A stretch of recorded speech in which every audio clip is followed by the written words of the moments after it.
Aku khawatir ini tidak sesuai. Pak Tua Gu akhirnya menyadari mengapa Dong Fang Saus datang, dan bahkan lebih bermasalah. Saat itu, dia masih marah pada mereka, jadi dia tidak membangun kuburan peringatan untuk mereka, apalagi mengabadikan mereka di kuil leluhur. Gu Panpan tidak bisa lagi menonton, dia berbicara dengan ekspresi dingin. Bagaimana pasangan jahat itu memenuhi syarat untuk diabadikan bersama leluhur kami? Keluarga Gu kami tidak memiliki orang seperti itu di dalamnya.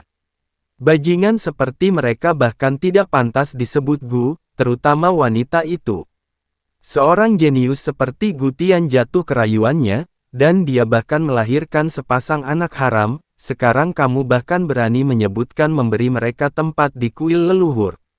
Gu Panpan selalu tidak senang dengan Gu Ruoyun dan kakaknya. Gu Sengqiao tidak hanya mencuri tempat sah kakaknya sebagai jenius, tetapi Gu Ruoyun bahkan telah menyebabkan seluruh keluarga Gu kehilangan muka.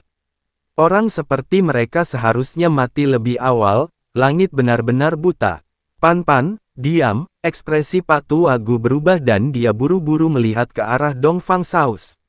Senyum tersungging di sudut bibir Dong Fang Saus saat dia tampak sama sekali tidak terpengaruh. Tapi sepasang mata lembut itu sekarang dipenuhi dengan kedinginan saat mereka menatap dingin ke arah Gu Panpan. Jadi beginilah cara keluarga Gu mendidik anak-anak mereka. Gu Tian dan istrinya paling tidak adalah tetuanya, dan dia bisa memarahi mereka dengan santai. Itu benar-benar membuka mataku. Faktanya, Dong Fang Saus sudah tahu sejak awal bahwa keluarga Gu tidak membangun makam peringatan untuk pasangan itu.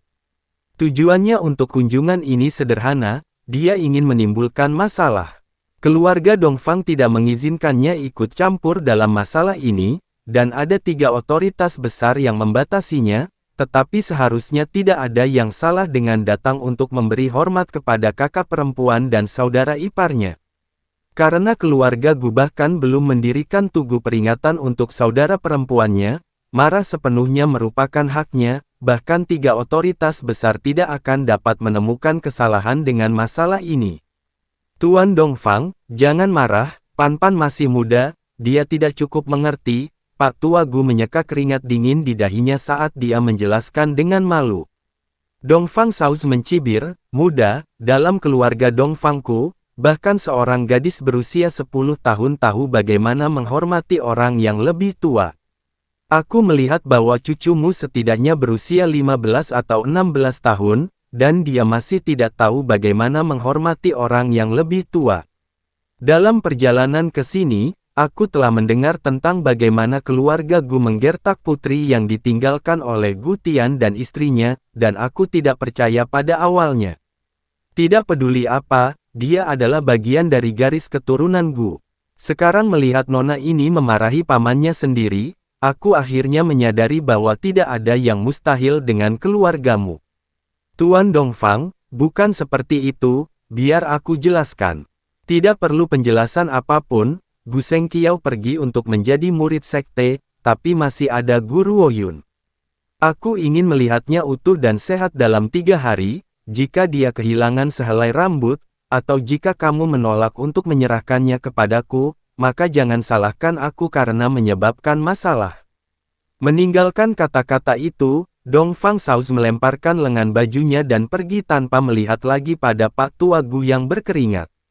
Yuner, hanya ini yang bisa paman lakukan untukmu. Kita sudah selesai, kita benar-benar selesai untuk kali ini.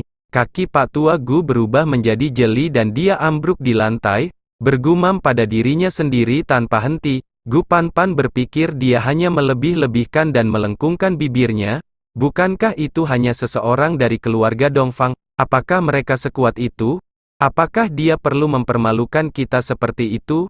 Dia sangat jelas berada di pihak Gu Ruoyun. Siapapun yang membantu Gu Ruoyun pasti tidak ada gunanya. Dia akan disambar petir cepat atau lambat.